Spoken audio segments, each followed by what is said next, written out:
Uhum. Agora, como a gente já foi abrindo algumas gavetas, eu não quero deixar elas abertas ali. Você falou que a Venezuela era um risco para os Estados Unidos. Isso. Por quê? Bom, primeiro vamos começar pelo elemento geopolítico e geopolítica. A gente já falou aqui várias vezes, está aí nos vídeos aqui no canal, aqui no podcast para quem assiste, para o pessoal assistir que não assistiu. Geopolítica é geografia mais política. A geografia é fundamental. E qual é a geografia? Os grandes pensadores geopolíticos já apontaram que a vantagem que os Estados Unidos têm como grande potência é o seu isolamento do resto do mundo.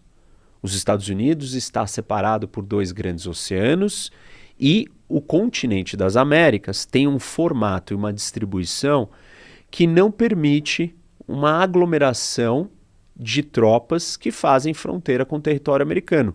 A América do Norte, né, onde está localizado os Estados Unidos, só tem 2 vizinhos.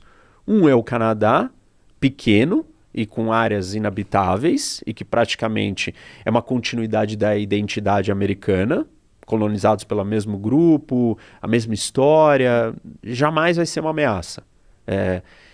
Culturalmente, ideologicamente, no sentido mais amplo de ideologia, e óbvio, porque pelo seu tamanho. E embaixo você tem o México, que por mais que seja talvez uma ameaça, muitos dizem que é uma ameaça cultural, né? Uma ameaça que mexe com a identidade nacional americana, não é uma ameaça plausível ou comparável com os Estados Unidos. E a influência que os Estados Unidos têm sobre esses 2 territórios é imensa. E aí você tem um istmo, que é um território muito estreito e fino, que separa a América do Norte da América do Sul, onde você poderia aglomerar muitos soldados e uma força militar capaz de desafiar os Estados Unidos dentro das Américas, somente na América do Sul. Só que a América do Sul ela é intransponível para a América do Norte, pelo Istmo, pela floresta amazônica e pela Cordilheira dos Andes. Então é um território que você não consegue atravessar. A única opção plausível para esse problema seriam forças estrangeiras construírem bases aqui. Bases navais em ilhas, bases militares em outros países das Américas. E aí nasce a doutrina Monroe, que diz o seguinte: nós não vamos deixar que os europeus mantenham uma influência sobre esse continente, porque isso ameaça a nossa segurança nacional.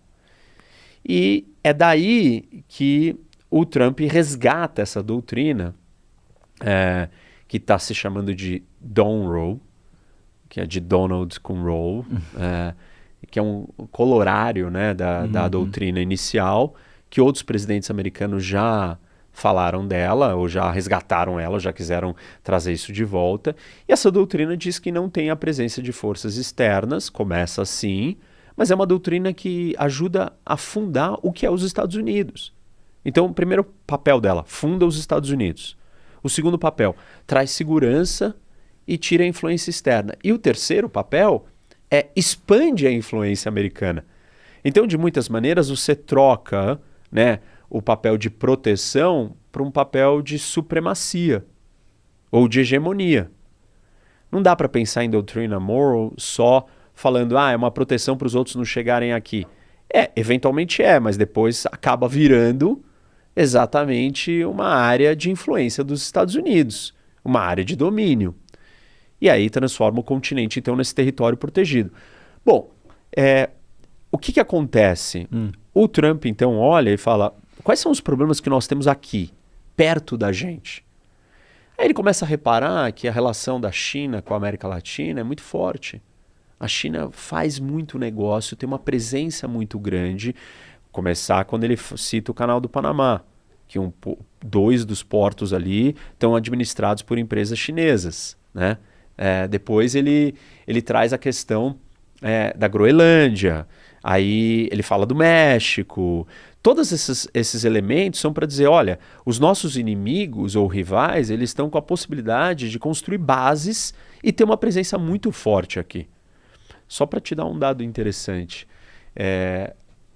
o lugar onde a China tem a maior infraestrutura espacial no mundo é na América do Sul.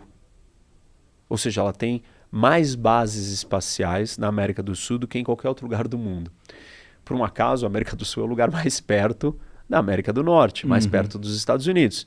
E todo mundo olha e fala, é claro que a China está fazendo isso para espionar os Estados Unidos, e a infraestrutura espacial, a presença espacial é uma das pernas da geopolítica hoje.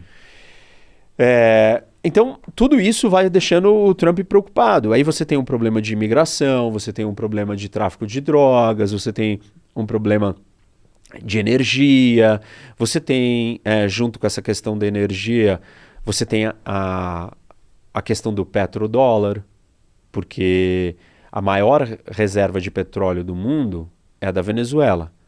E, de repente, a Venezuela está exportando todo o seu petróleo não mais em dólar, porque tem sanções. E ela está exportando na moeda chinesa. Então, o dólar, o Irã já não vai mais exportar em dólar, porque ele também está fora do sistema do dólar, por causa das sanções. E ele é um dos grandes fornecedores da China. A Rússia também está fora, é outro grande fornecedor. A Arábia Saudita também já tem vendido em yuan para a China. E aí você começa a perceber que talvez, então, a ideia do petróleo ser comercializado em dólar, ela começa a ser abalada demais, porque grandes produtores do mundo estão vendendo não mais em dólar. Então, esse é um outro fator também nessa equação. Não tem só um fator, não é o petróleo em si. Estados Unidos é o maior produtor de petróleo do mundo, mas disparado. Estados Unidos tem autonomia e autossuficiência de petróleo, assim, claro, ele é o maior consumidor também, ele compra do México, compra do Canadá, mas ele está numa posição confortável, muito diferente do que ele estava 15 anos atrás, quando o Oriente Médio, as guerras no Oriente Médio eram outras. Essa posição não existe mais.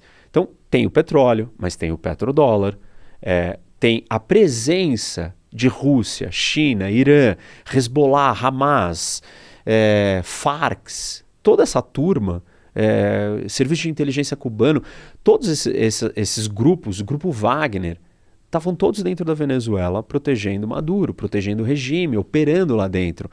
Atividades criminosas, Hezbollah com base lá e assim por diante. Então, a Venezuela é um grande problema, muito perto dos Estados Unidos.